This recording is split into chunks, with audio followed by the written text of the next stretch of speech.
What's up, guys? Check out this Smart Music boxing target. So it comes with the target itself, which looks like this.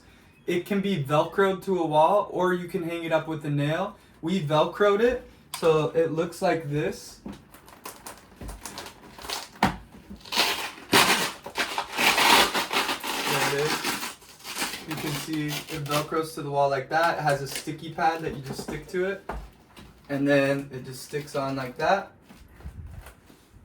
It came with these gloves, which are good for the boxing because it's a boxing target. It is Bluetooth, so that you can play your music from this while you're working out, getting exercise, punching.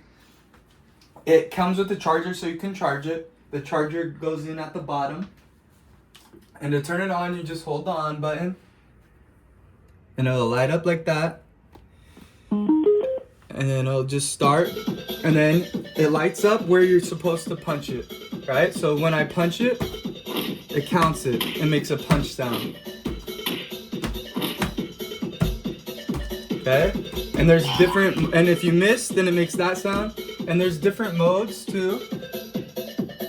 So you can adjust the mode. Like this is one target, the other one had two targets at the same time, and then it alternates. There's the second mode. You can also change the speed. And you can also obviously change the volume of the music at the top right here. So, go ahead, check it out.